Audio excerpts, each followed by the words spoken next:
Hello guys, welcome back to your YouTube channel S chemistry a way of success. मैं हूं आपका educator Shivam Mishra. गुरुजी क्या लेकर आए? गुरुदेव लेके आए हिंदी का पेपर फुल सोल्यूशन। जी हाँ, हम आपको प्रॉमिस किए थे कि 21 सेट आपको देंगे। पिछले 3 साल का आने वाला एकदम वायरल वाला मॉडल पेपर आपको प्रोवाइड करवा देंगे।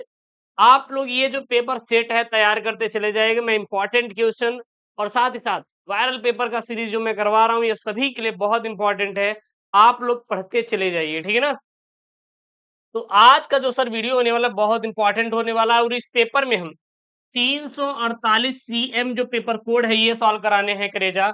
और यहाँ पे 70 नंबर का क्या है करेजा? पूर्णांक है। 70 नंबर पूर्णांक है। चैनल को नहीं किए सब्सक्राइब तो चैनल को करिए सब्सक्राइब। क्या करिए? सब्सक्राइब करिए। मजा आ जाएगा कसम से। हर एक क्वेश्चन का जबरदस्त आंसर करेंगे। मजा आ जाएगा। 3 घंटे 15 मिनट का आपको टाइम मिलने वाला। जो प्रारंभ के 15 मिनट हैं आपको प्रश्न पत्र पढ़ने के लिए करेजा क्या रहेंगे? निर्धारित रहेंगे। सभी प्रश्न करना अनिवार्य है। आवश्यकता अनुसार आप अपने उत्तर की पुष्टि है रेखा चित्र के माध्यम से दीजिए, चित्र बनाकर दीजिए। अब प्रत्येक प्रश्न के निर्धारित अंक उसके सम्मुख अंकित हैं। सबसे पहले करेजा यहाँ पे आपको देना है बहुविकल्पीय प्रश्न। क्या देना है? बहुविकल्पीय प्रश्नों का उत्तर देना। देखिए यहाँ पे बहुविकल्पीय प्रश्न। बहुविकल्पीय प्रश्न कितने नंबर का रहेगा सर? 4 अंकों का आपका पेपर में आने वाला है करेजा। 4 नंबर का सर पेपर में आपके आने वाला है। पहला सही विकल्प चुनकर अपनी उत्तर पुस्तिका में लिखिए। इनमें से कौन परागकण में पाए जाते हैं? इसमें कौन परागकण में पाए जाते हैं? निम्नलिखित में से कौन से परागकण में आपके पाए जाते हैं? 4 ऑप्शन है यहाँ पे। 2 नरयुग्मक, 2 वर्षी कोशिकाएं तथा 1 जनन कोशा, 1 जनन कोशा एवं 1 नलिका कोशा, 1 नलिका कोशा तथा 1 नर युग्मक। तो परागकण में जो पाए जाते हैं वो 2 नर युग्मक पाए जाते हैं। सर परागकण में क्या पाया जाता है? 2 नर युग्मक पाया जाता है। ठीक है, चलिए अगला देखना यहाँ पे है ख वाला। क्या है यहाँ पे? एक पराग कोश में परागधानियों की संख्या होती है। कोई भी पराग कोश है उसमें परागधानियों की संख्या कैसे? देखिए ना, कुछ इस प्रकार से आपका पराग कोश होता है। क्या होता है? पराग कोश। जब इसको यहां से ब्रेक करेंगे कुछ आपका इस प्रकार से पाया जाता है। इसके जब ऊपर से आप देखेंगे ये क्या है? इसका अनुप्रस्थ काट है, यानी कि सेक्शनल सेक्शनल क्रॉस एरिया या सेक्शन क्रॉस एरिया है। यानी कि इसको हिंदी में बोले तो अनुप्रस्थ काट है। अनुप्रस्थ काट है। जब इसका आप अनुप्रस्थ काट देंगे, जब इसको कट करेंगे ऊपर से तो ऐसे दिखाई देगा। मतलब देखिए सामने से तो ऐसे, इसको ऐसे देखेंगे। इसी में पाए जाते हैं परागकण। तो एक परागकोश में परागधानियों की संख्या कितनी होती है सर? 4 होती है। अच्छा ठीक है। कितने परागकोश किस प्रकार से होते हैं? तो ये जो परागकोश होते हैं ये द्विपालित होते हैं। ध्यान देना कैसे होते हैं? द्विपालित होते हैं, यानी कि इसमें 2 पालियां पाई जाती हैं। 1 पाली 2 पाली, ये पूरी 1 पाली हो गई, ये 2 पाली हो गई। और इसमें परागधानियों की संख्या कितनी होती? 4 होती है। याद रखना। अगला यहाँ पे है आपके जौ के 200 दाने बनाने के लिए कितने अर्धसूत्री विभाजन होने चाहिए? जौ के 200 दाने बनाने हैं तो कितने अर्धसूत्री विभाजन की आवश्यकता होगी ये आप बताएंगे। 200, 150 या फिर 250? ये मैंने आपको करवाया भी था इसीलिए इसका आंसर आप देंगे। अगला यहाँ पे जन्मजात उपापचयी त्रुटि है। जन्मजात उपापचयी त्रुटि कौन सी है? इसमें 4 हैं। फिनाइल कीटोन्यूरिया, बढ़ांधता, हीमोफीलिया या अरक्तता या अरक्तता। तो जो जन्मजात उपापचयी त्रुटि है वो फिनाइल कीटोन्यूरिया है। क्या है? जन्मजात उपापचयी जो है इसमें से वो क्या है? फिनाइल कीटोन्यूरिया है। क्या है सर? फिनाइल कीटोन्यूरिया है। ठीक है ना। अगला यहाँ पे करेजा निश्चित उत्तरीय प्रश्न है। ये जो प्रश्न है ये आपके प्रश्न 5 अंकों के करेजा पेपर में छपने वाले हैं। कितने नंबर के? 5 नंबर के पेपर में छपने वाला है। प्रश्न नंबर पहला देखिए क्या है? टाइफाइड बुखार उत्पन्न करने वाले सूक्ष्म जीव का नाम लिखिए। तो जो टाइफाइड बुखार उत्पन्न करते हैं उस सूक्ष्म जीव के नाम क्या है? साल्मोनेला टाइफी नाम है। जो बुखार उत्पन्न करता है सूक्ष्म जीव उसका नाम क्या है? साल्मोनेला टाइफी है। क्या नाम है? साल्मोनेला टाइफी है। अगला है यहाँ पे जीवाणु। क्या है सर यहाँ पे? जीवाणु। जस्ट सेकंड, यहाँ पे एक कॉल आ रहा था यार, बच्चों का है। जीवाणु कोशिका में किस प्रकार का केंद्रक पाया जाता है? तो जीवाणु कोशिका में अपूर्ण केंद्रक पाया जाता है, जिसे आरंभिक केंद्रक कहते हैं। जो जीवाणु कोशिकाएं होते हैं उसमें अपूर्ण केंद्रक पाया जाता है, जिसे हम लोग क्या बोलते हैं सर? आरंभिक केंद्रक के भी नाम से करेजा जानते हैं। अगला ये प्रश्न बोला है कि मांसल फल का एक नामांकित चित्र बनाइए। तो मांसल फल में यहाँ पे आप सेब ले सकते हैं। क्या ले सकते हैं सर? सेब। अच्छा, सेब एक क्या है? आभासी फल भी है। क्या है सर? आभासी फल भी है। तो आभासी फल को क्या बोलते हैं? मांसल फल भी कहते हैं। तो यहाँ पे एक नामांकित चित्र है, मतलब कि यहाँ पे देखेंगे ये जो बीच में है इसको अंड बीज बोलते हैं, और ये पुष्पासन, पुष्पासन वाला भाग ये क्या बनाते हैं हम लोग? खाते हैं। जो सेब होता है उसमें पुष्पासन वाला भाग ही खाया जाता है, ठीक है ना? ये आपकी ये जो है अंतःफल भित्ति है, और ये क्या है? आपकी मध्य फल भित्ति है। चलिए अगला यहाँ पे पर परागण से लाभ का संक्षेप में उल्लेख कीजिए। यानी पर परागण के लाभ क्या है? मतलब एक को लिखना है, एक या दो ठो, क्योंकि एक नंबर का है तो एक ही। तो पर परागण से अनेक नई प्रजातियों की क्या होती है? उत्पत्ति होती है। संक्षेप मतलब शॉर्ट में लिखना, ठीक है ना? तो 5 नंबर का यहाँ पे आपका बिल्कुल पक्का हो जाएगा अगर ठीक कर लेंगे तो। जैव विविधता तप्त स्थल, यानी जैव विविधता हॉट स्पॉट। अब ये हॉट स्पॉट सर होता क्या है? हॉट स्पॉट मतलब समझिएगा, जब ऐसी कोई घटना जो कि केवल एक ही जगह पर ढेर सारी घट जाती है तो उसे हॉट स्पॉट का नाम बोलते हैं, तप्त स्थल बोलते हैं। यानी कि वह स्थान जहां जीवों एवं पेड़ पौधों की अधिक प्रजाति पाई जाती है उसे जैव विविधता तप्त स्थल कहते हैं। यानी कुछ ऐसे स्थान जहां पर जीव और पेड़ पौधे, यानी कि उसमें सभी पेड़ पौधे हैं और सभी प्रकार के जीव हैं, उनमें कई सारी विविधता, विविधता मतलब वो कई प्रकार से पाए जाते हैं, उसे हम लोग क्या बोलते हैं? जैव विविधता तप्त स्थल का नाम देते हैं। अगला प्रश्न है आपका अति लघुत्तरी प्रश्न। क्या है? अति लघुत्तरी प्रश्न। देखिएगा ये जो प्रश्न है एक एक नंबर वाले ये भी हैं। पराग कोश के परागकण किससे भोजन प्राप्त करता है? तो टेपीटम से। टेपीटम या टेपीज रहेगा, यहाँ पे लिख देंगे, यहाँ पे टेपीटम से। किसे प्राप्त करता है? परागकोश के जो परागकण होते हैं वो अपना भोजन टेपीटम से बनाते हैं। आपको अगर प्रश्न नहीं हो रहा है सर कहाँ से लिया गया है, किस चैप्टर से लिया गया है, तो आप पुष्पी पादपों पे लैंगिक जनन प्रजनन खोल लीजिए चैप्टर, वहां से ये क्वेश्चन मिल जाएगा। ठीक, आप चैप्टर नंबर 3 खोल लीजिए, क्वेश्चन मिल जाएगा। एमनियो एमनियो सेंटेरेसिस पर टिप्पणी लिखिए। यानी कि भ्रूण के लिंग तथा भ्रूण के जन्मजात विकारों का पता लगाने की विधि को एमनियो सेंटेरेसिस कहते हैं। सेंटेसिस कहते हैं। इस प्रक्रिया द्वारा गर्भाशय से निकाले गए द्रव की जांच से भ्रूण के विकास एवं उसके लिंग का क्या किया जाता है सर? परीक्षण किया जाता है। अगला यहाँ पे प्रश्न है ट्रू फल एवं फॉल्स फल में अंतर लिखिए। देखिए ट्रू फल मतलब सत्य फल, फॉल्स मतलब आभासी फल, ठीक है? तो ट्रू फल यानी कि सत्य फल केवल अंडाशय से बनते हैं, जैसे आम, जैसे आम। जबकि फॉल्स फल बोले तो आभासी फल या मिथ्या फल अंडाशय के अतिरिक्त पुष्प के किसी भाग से बनते हैं, जैसे सेब। सेब पुष्प के पुष्पासन भाग से बनता है, आम अंडाशय से बनता है। ठीक है, कोई दिक्कत नहीं होनी चाहिए। हर एक चीज बहुत ही प्रॉपर में मैं आपको समझा रहा हूं यहाँ पे। अगला करेजा प्रश्न यहाँ पे असंजनता को परिभाषित कीजिए। मतलब असंजनन या असंजनता किसे कहते हैं? किसे कहते हैं? असंजनन में बीज निर्माण बिना निषेचन के होता है। यानी कि असंजनन एक ऐसी क्रिया है जिसमें अगर बीज निर्माण हो रहा है तो उसमें बिना निषेचन के होगा, उसमें कोई ऐसी निषेचन की क्रिया होती नहीं। अच्छा सर निषेचन की क्रिया है क्या? निषेचन की क्रिया ये है कि जो पराग कण है वो वर्तिकाग्र के माध्यम से अंडाशय तक पहुंचे, उसे निषेचन की क्रिया बोलेंगे। बट इसमें निषेचन की क्रिया नहीं होगी। कुछ पौधे जीवन चक्र में युग्मक संलयन या अर्धसूत्री भाजन नहीं होता तथा इनकी अनुपस्थिति में नए पौधे का निर्माण हो जाता है। इस प्रक्रिया को असंजनन बोलते हैं। जैसे आप कुछ पौधे ऐसे होते हैं, मान लीजिए गुलाब का पौधा है, गुलाब के पौधे को आप काट कर किसी अन्य जगह लगा दीजिए तो एक नया पौधा उग जाता है।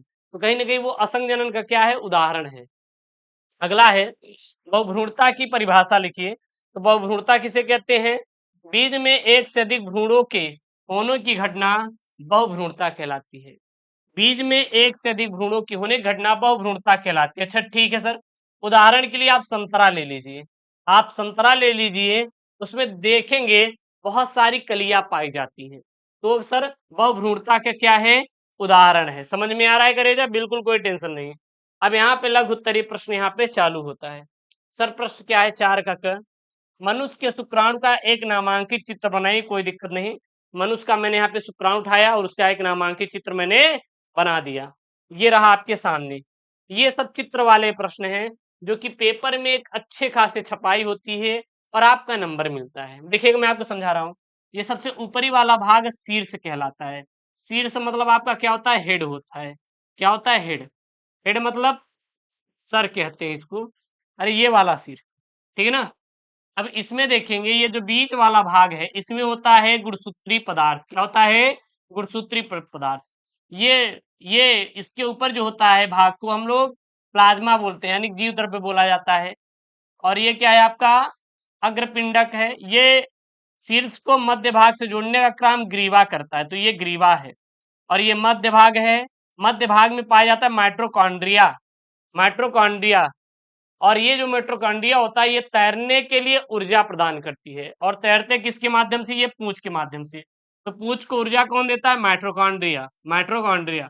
कभी कभी पेपर में आता है कि मध्य भाग और शीर्ष से जोड़ने का काम शुक्राणु को कौन करता है, तो ग्रीवा करता है। क्या करता है, ग्रीवा करता है।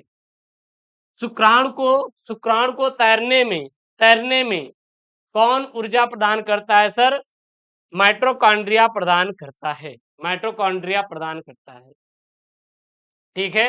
पेपर में देगा ऑब्जेक्टिव में कि चलिए बताइए कि शुक्राणु में गुणसूत्री पदार्थ पाया जाता है सर शीर्ष भाग में। कहाँ पाया जाता है, शीर्ष भाग में पाया जाता है। क्लियर है? चलिए अगला यहाँ पे है एक युवा, युवा पराकुश। अच्छा युवा, ये पेपर में आया था, युवा आया था। आप इसको लिख सकते हैं क्या, परिपक्व। परिपक्व पराग कोश के अनुप्रस्थ काट का नामांकित चित्र बनाइए। तो ये रहा आपके परागकोश का, परिपक्व परागकोश का अनुप्रस्थ काट का चित्र।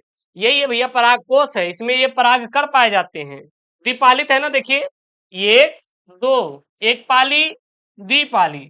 अभी ऊपर मैंने बताया था वही है, काट के यहाँ पे बताया गया है। अच्छा एक बात बताइए, एक बात बताइए, ठीक है इसको लिख लेना, ठीक है ना। चलिए अगला प्रश्न यहाँ पे, प्रश्न क्या है, परिवार नियोजन पर संक्षिप्त टिप्पणी लिखिए। संक्षिप्त टिप्पणी का मतलब गुरुदेव शॉर्ट में। परिवार नियोजन है क्या, सबसे पहले ये बात ध्यान देना है आपको। परिवार एक सामाजिक प्राणी है, अतः मानव जाति में परिवार ही जनसंख्या की इकाई होता है। मानव जनसंख्या की वृद्धि को कम करने के लिए नियोजित तरीके से संतान उत्पत्ति की दर को कम करना परिवार नियोजन कहलाता है। परिवार नियोजन की आवश्यकताओं को हम निम्नलिखित प्रकार से समझ सकते हैं। जैसे छोटा परिवार सुखी परिवार, पालन पोषण का प्रभाव, ठीक है। इसका प्रचार सरकार ने सभी क्षेत्रों जैसे सड़क, सिनेमा घरों, चलचित्र, रेडियो, टेलीविजन आदि पर किया है, जिससे प्रत्येक परिवार में संतान उत्पत्ति की दर को सीमित कर सके या फिर कम कर सके। परिवार नियोजन का मतलब है हमें संतान को बहुत ज्यादा उत्पन्न नहीं करना, मतलब हम दो हमारे एक या दो, हम दो हमारे 10 नहीं। क्योंकि मान लीजिए मेरे पास खाने के लिए 1 कुंटल चावल है जिसकी क्षमता है साल भर की 4 लोगों के लिए।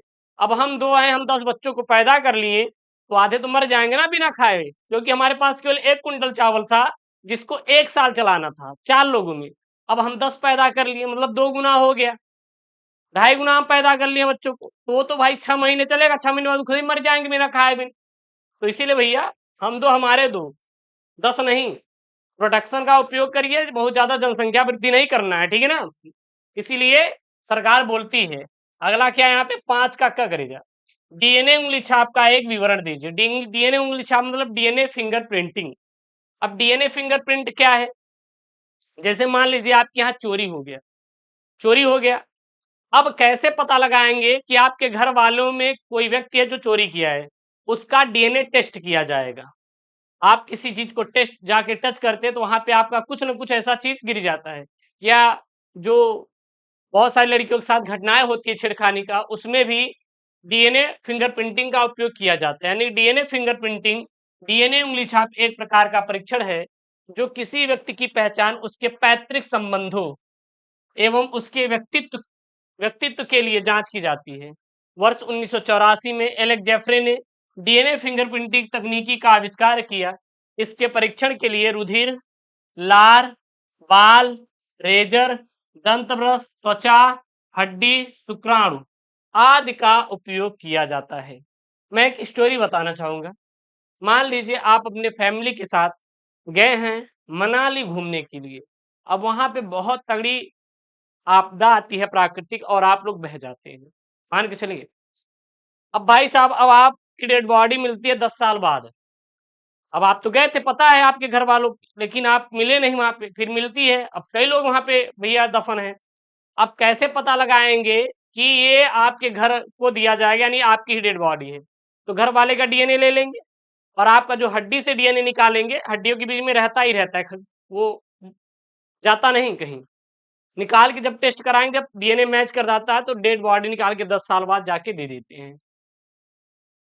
फिंगर प्रिंटिंग का उपयोग न्यायालयी जांच जैसे हत्या, बलात्कार आदि में सहायक होता है। पैतृक संबंध पता लगाने में सहायक करते हैं और विलुप्त होने वाले जंतु के संरक्षण में भी क्या करते हैं हम लोग, सहायता करते हैं। ठीक है ना। अगला ख वाला प्रश्न है यहाँ पे, भारत में हरित क्रांति के जनक कौन है? हरित क्रांति किसानों के लिए लाभदायक है, उदाहरण देकर आप स्पष्ट कीजिए। अरे हरित क्रांति का मतलब है यार कि हमें उत्पादन क्षमता में बढ़ोतरी करना, काम खत्म। भारत एक कृषि प्रधान देश है जहां 55 से 65% आबादी जीविकोपार्जन के लिए कृषि पर निर्भर है। स्वतंत्रता पश्चात यानी स्वतंत्रता के बाद देश के सामने मुख्य चुनौती यह खड़ी हो गई थी कि बढ़ती हुई जनसंख्या के लिए उचित मात्रा में आहार यानी भोजन कहाँ से प्राप्त होंगे, क्योंकि कृषि के लिए सीमित भूमि और आय के बहुत सीमित स्रोत थे। इसी सीमित भूमि में प्रति इकाई उत्पादन बढ़ाने के लिए प्रयास शुरू हुए और खाद्य पदार्थों के वांछित गुणों वाले जीनों का चयन करके तकनीकों एवं प्रौद्योगिकी की सहायता से नई किस्मों को क्या किया गया, तैयार किया गया। इससे खाद्य उत्पादन में काफी वृद्धि हुई। इस दौरान एक नई क्रांति का विकास हुआ जिसे हरित क्रांति कहा जाता है। हरित क्रांति के नाम से भी इसको हम लोग जानते हैं। हरित क्रांति खाद्य आपूर्ति के साथ साथ आर्थिक दृष्टि से बहुत महत्वपूर्ण सिद्ध हुआ। भारत में खाद्य आपूर्ति के लक्षण को पूरा करने से सबसे महत्वपूर्ण योगदान भारतीय विगणन अनुवंशिकी के जनक एवं भारतीय हरित क्रांति के जनक एम.एस. स्वामीनाथन का रहा है। अगला प्रश्न है यहाँ पे, रिस्ट्रिक्शन एंजाइम से आप क्या समझते हैं, उदाहरण देकर स्पष्ट कीजिए। मतलब कि रिस्ट्रिक्शन एंजाइम है क्या? तो उत्तर में क्या लिखेंगे, जीवाणु ई कोलाई से वर्ष 1963 में 2 एंजाइम पृथक किए गए जो ई कोलाई में जीवाणु भोजी की वृद्धि को रोक देते हैं। इनमें एक डीएनए से मेथिल समूह को जोड़ता है जबकि दूसरा डीएनए को काटता है। डीएनए को काटने वाले एंजाइम को प्रतिबंधन एंडोन्यूक्लियेज यानी कि रिस्ट्रिक्शन एंडोन्यूक्लियेज हम लोग कहते हैं। विषाणुओं के डीएनए को काटने वाले एंजाइम को निम्न कारण रिस्ट्रिक्शन एंडोन्यूक्लियेज नाम दिया गया। सबसे पहला क्या कारण था? पहला ये कारण था रिस्ट्रिक्शन, इसलिए क्योंकि यह विषाणुओं के डीएनए काट कर इनकी वृद्धि और इनके गुणन को रोक देता है। न्यूक्लियेज एंजाइम क्योंकि यह डीएनए खंड का क्या करता है, विघटन करता है यानी कि अलग करता है। और एंडोन्यूक्लियेज इसलिए क्योंकि नाभिकीय अम्ल के सिरों यानी कि इंस की ओर से नहीं अपितु बीच से ये काटते हैं। अगला यहाँ पे प्रश्न है सर, प्रश्न क्या है थोड़ा ध्यान दीजिएगा।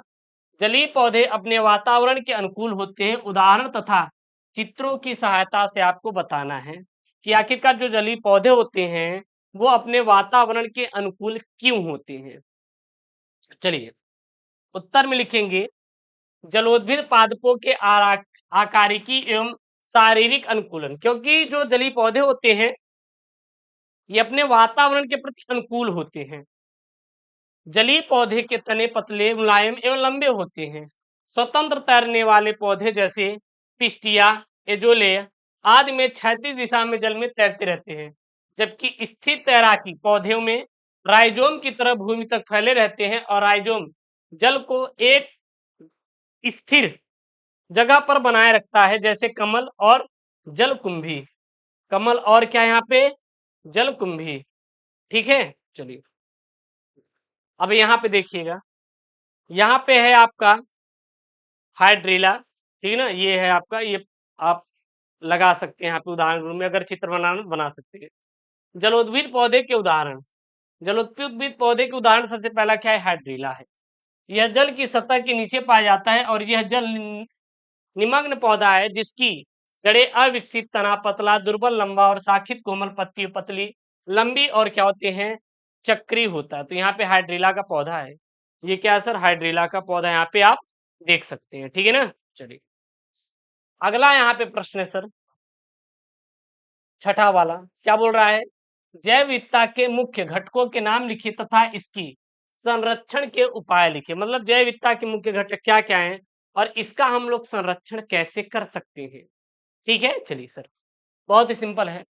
जैव विविधता के 3 घटक हैं, अनुवांशिक विविधता, जातीय विविधता एवं पारिस्थितिक विविधता। मतलब कि जैव विविधता के 3 घटक हैं, कौन कौन से, सबसे पहले अनुवांशिक विविधता, दूसरा है जातीय विविधता और तीसरा है पारिस्थितिक विविधता। अच्छा, अनुवांशिक विविधता क्या है, जैसे कि लक्षण के आधार पे अनुवांशिक रूप से, मतलब आप देखेंगे तो कई सारे लोग ऐसे होते हैं जो बौने होते हैं, तो वो अनुवांशिक हैं, जन्म से ही हैं, यानी कि उनके अंदर वो गुण है। अब बौना है तो बौने ही तो रहेंगे ना।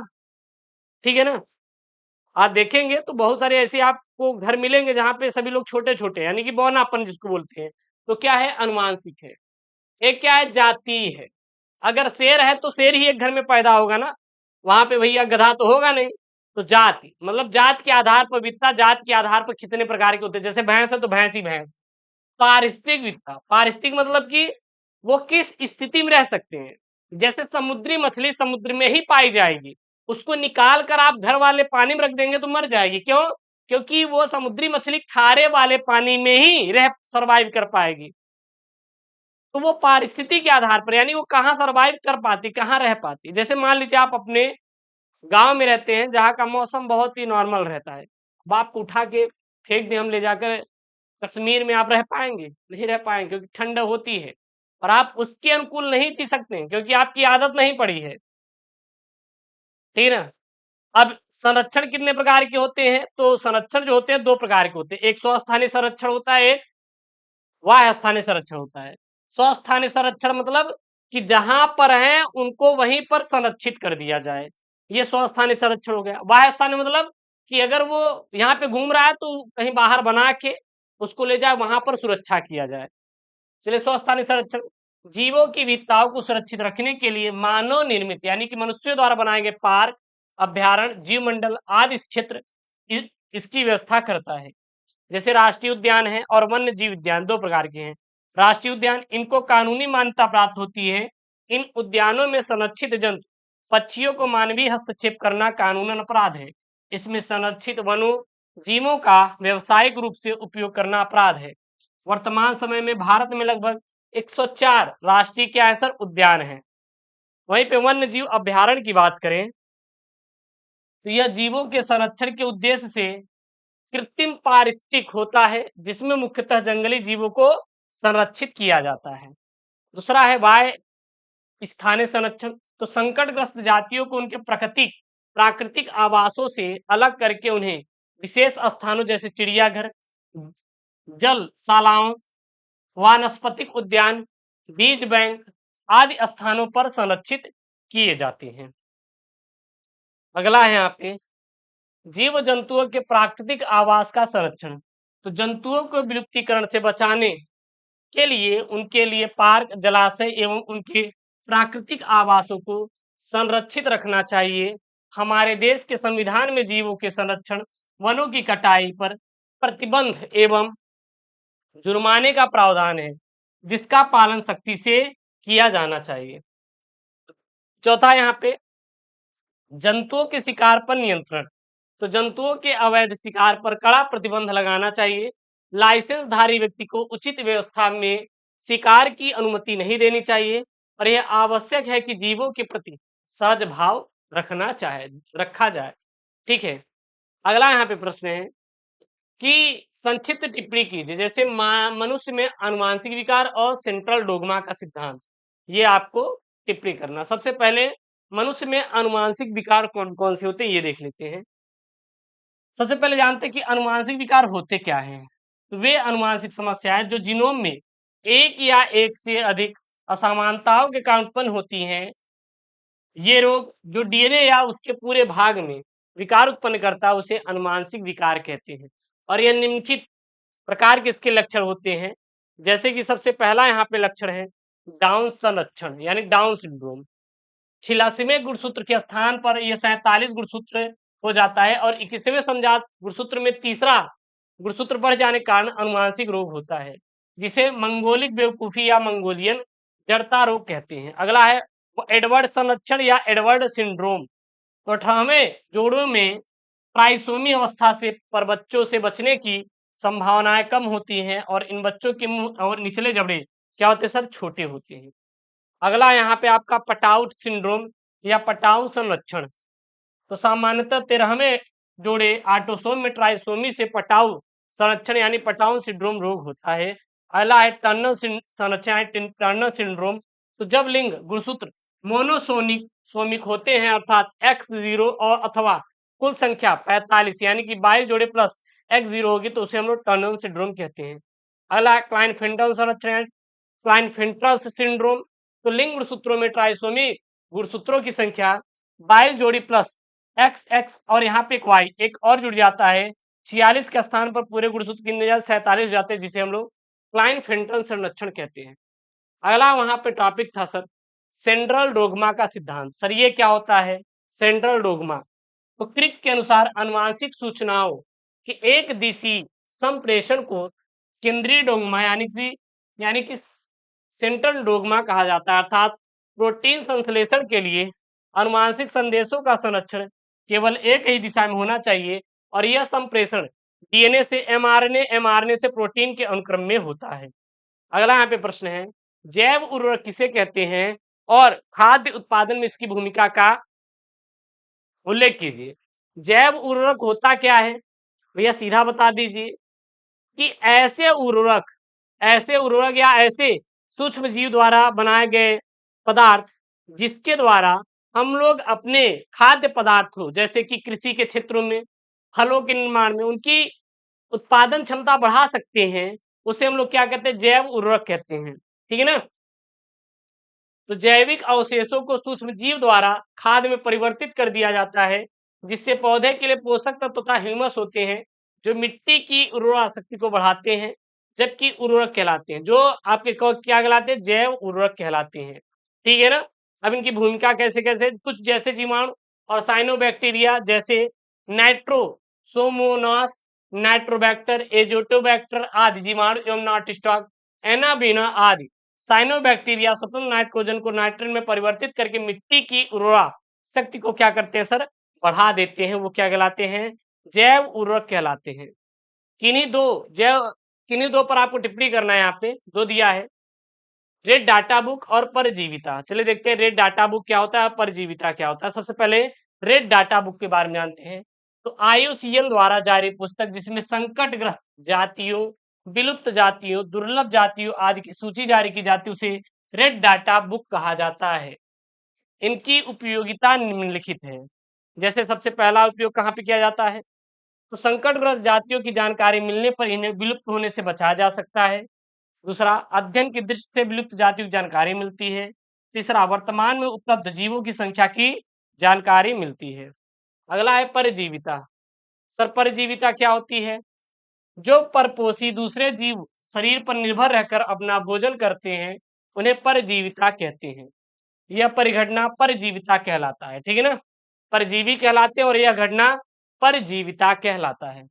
यह दो प्रकार का होता है। कौन कौन सा सर, पहला होता है अंतः परजीवी और दूसरा होता है आपका बाह्य परजीवी। अंतः परजीवी क्या होते हैं, ये परपोषी शरीर के भीतर रहकर अपना भोजन ग्रहण करते हैं और ये अपना जीवन चक्र प्राय दो माध्यमों पर निर्भर रहकर पूरा करते हैं।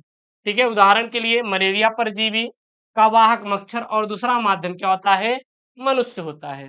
दूसरा है बाह्य परजीवी, ये जंतु अथवा पौधे के शरीर की सतह से चिपक कर अपना पोषण ग्रहण करते हैं, उदाहरण के लिए जैसे जोंक, गोजर, जू खटमल, अमरबेल इत्यादि। अगला यहाँ पे प्रश्न है आपका विस्तृत उत्तरीय प्रश्न। विस्तृत उत्तरीय प्रश्न आपके 5 नंबर के प्रश्न हैं, ये आपको करना ही करना है। जैसे यहाँ पे देखिएगा, मनुष्य के नर जनतंत्र का सचित्र वर्णन कीजिए। अब यहाँ पे नर जनतंत्र का आपको बोला है तो आपको क्या बनाना है, ये पूरा नर जनतंत्र बना लेना है। आप बना लिए। अच्छा, थोड़ा हम आपको समझा देते हैं। जैसे ये, इसको बोलते हैं पेनिस, ठीक है ना। ये मूत्राशय कहलाता है। ये जो यहाँ पे आई हुई है नलिका, इसको हम लोग क्या बोलते हैं, इसको हम लोग क्या बोलते हैं, शुक्रवाहक बोलते हैं। ये आपकी क्या होती है, मूत्रवाहिनी, जो कि यहाँ पे पेनिस में जाके निकलती है, ठीक है ना। और ये क्या होता है, ये पूरा पूरा वृषण है। ये क्या पूरा पूरा सर वृषण है। वृषण में कई भाग होते हैं, जैसे कि अधिवृषण, शुक्रवाहक, वृषण जालिका और वृषण पालिकाएं होती है। और ये जो भाग होता है इसको मूत्र मार्ग बोलते हैं। और इसको क्या बोलते हैं, ये दोनों तरफ छोटी छोटी, इसको प्रोस्टेट या पुरस्थ ग्रंथि बोलते हैं। और ये दो ठो क्या पाई जाती है, शुक्राशय पाई जाती है, दैट्स ऑल, और कुछ भी नहीं। बाकी आप बना लेना, ठीक है ना। अब इसको पढ़ते हैं। सबसे पहले प्राथमिक जनन अंग देखिएगा। जो मनुष्य का निर्जनतंत्र होता है या मादा जनतंत्र होता है, इसमें दो ही अंग पाए जाएंगे, एक प्राथमिक और एक द्वितीयक। प्राथमिक द्वितीयक, और सबसे महत्वपूर्ण जो अंग होता है प्राथमिक होता है। तो वृषण पुरुष के प्राथमिक जनन अंग होते हैं, यानी वृषण के बारे में सब कुछ पढ़ेंगे इसमें। ये एक जोड़ी होते हैं और उदर गुहा से बाहर वृषण कोष में स्थित होते हैं। वृषण अनेक कुंडलियां नलिकाओं से बने होते हैं, जिन्हें शुक्रजनन नलिकाएं कहते हैं। शुक्रजनन नलिकाओं में शुक्राणुओं का क्या होता है सर, निर्माण होता है। शुक्रजनन नलिकाएं वृषण जालक में खुलती हैं और वृषण जालक से 16 से 20 पतली शुक्रवाहिकाएं निकलकर एपिडिडाइमिस में सर खुलती है। वृषण शुक्राणु निर्माण का कार्य करती है और ये विशेषकर टेस्टोस्टेरोन हार्मोन्स का क्या करती है, निर्माण करती है, जो जनन में क्या होते हैं, सहायक होता है। और अगला यहाँ पे सहायक अंग। अब सहायक अंग क्या क्या है, ये जनन अंग की प्रक्रिया में सहायक करते हैं, उसमें सहायक नलिकाएं व सहायक ग्रंथियां शामिल हैं। सहायक नलिकाएं जैसे एपिडिडाइमिस, ये लगभग 6 मीटर लंबी, पतली और अत्यधिक कुंडलित नलिकाएं होती है, जो वृषण के अग्र, पश्च और भीतरी भाग से ढके रहती है, ठीक है। एपिडिडाइमिस में शुक्राणु संग्रहित एवं परिपक्व होते हैं। दूसरा है शुक्रवाहिनी। एपिडिडाइमिस में एक शुक्रवाहिनी निकलकर वक्षण नाल से होती हुई उदर गुहा में क्या करती है सर, प्रवेश करती है और शुक्रवाहिनी मूत्रवाहिनी के साथ फंदा बनाकर मूत्रमार्ग के अधर भाग में खुलती है। तीसरा है स्खलन वाहिनी। शुक्राशय से जो छोटी पतली भित्ति वाली नलिका वाहिनियां प्रोस्टेट ग्रंथि से होकर मूत्रमार्ग में खुलती हैं और इन्हें स्खलन वाहिनियां भी हम लोग कहते हैं। चौथा है आपका पेनिस, तो यह मैथुन अंग है जिसमें मूत्रमार्ग व वीर्य दोनों हेतु साझा होता है। अगला है सर सहायक ग्रंथियां। सहायक ग्रंथियां देखिए, जैसे इसमें शुक्राशय है और प्रोस्टेट ग्रंथि है। तो शुक्राशय बोले तो यह एक जोड़ी द्विपारित थैली रचना है, इसकी भित्ति ग्रंथिल होती है और इसमें चिपचिपा द्रव स्रावित होता है, जो वीर्य का मुख्य भाग बनाता है। यह शुक्राणु को पोषण एवं संरक्षण प्रदान करता है। दूसरा है प्रोस्टेट ग्रंथि। प्रोस्टेट ग्रंथि क्या होती है, यह ग्रंथि मूत्रमार्ग के अधर भाग के चारों ओर स्थित होती है तथा कई पिंडों की बनी होती है और ग्रंथि हल्का अम्लीय तरल स्रावित करती रहती है। शुक्राशय व प्रोस्टेट के स्राव मिलकर सेमिनल प्लाज्मा कहते हैं और यह शुक्राणु के साथ मिलकर वीर्य बनाता है, यानी कि स्पर्म का क्या करता है, निर्माण करता है। ये ग्रंथियां जैसे इसमें कौन कौन सी होती है, काउपस ग्रंथि, इन्हें बल्बोयूथेरल की ग्रंथि भी बोलते हैं। और काउपस ग्रंथि मैथुन से पहले एक क्षारी व चिकने द्रव का क्या करती है, श्रावण करती है। यह मूत्र मार्ग की अम्लता को समाप्त करता है और विजाइना मार्ग में पहुंचकर मैथुन को क्या करता है, सुगम करता है। अगला प्रश्न है आपके, जैव प्रौद्योगिकी पर निबंध लिखिए। ये सर इंपॉर्टेंट टॉपिक है जैव प्रौद्योगिकी, इसको आप तैयार कर लेना। जैव प्रौद्योगिकी, ठीक है सर। जैव प्रौद्योगिकी होता क्या है, नए उत्पादों एवं सेवाओं हेतु प्राकृतिक विज्ञान, जीवों, उनकी कोशिकाओं, ऊतकों, उनके अंगों व आणविक अनुरूपों का समायोजन जैव प्रौद्योगिकी कहलाता है। जैव प्रौद्योगिकी का मानव जीवन में निम्नलिखित प्रकार से उपयोग है, जैसे कि कृषि के क्षेत्र में, स्वास्थ्य व चिकित्सा के क्षेत्र में, प्रदूषण नियंत्रण एवं जैव प्रौद्योगिकी, उद्योगों के क्षेत्र में, फॉरेंसिक साइंस में जैव प्रौद्योगिकी के क्या-क्या अनुप्रयोग हैं, ठीक है ना? तो ये यहाँ पे आप लिख सकते हैं पूरा-पूरा, इसको आप खुद से कर लेना। यहाँ पे आपको मैंने पूरा पेपर ही सॉल्व करा दिया सर। इसके बाहर आपका आने वाला नहीं है। जितना आपका पूरा क्लास 12 बायोलॉजी का पेपर था मैंने यहाँ पे सॉल्व करा दिया। इसी प्रकार से हर एक सेट 21 सेट मैंने आपसे प्रॉमिस किया था, 21 सेट मैं आपको पेपर से पहले करवा दूँगा। ये मैं आपसे सर प्रॉमिस कर रहा हूँ। और ऐसी वीडियो चाहिए तो सर चैनल को सब्सक्राइब करना है, वीडियो को लाइक करना है और पीडीएफ के लिए Telegram channel SKM study join करना है। एसकेएम स्टडी टेलीग्राम चैनल का लिंक डिस्क्रिप्शन बॉक्स के अंदर दिया गया है। ओके दोस्तों, थैंक यू। जय Hind, take care, bye bye.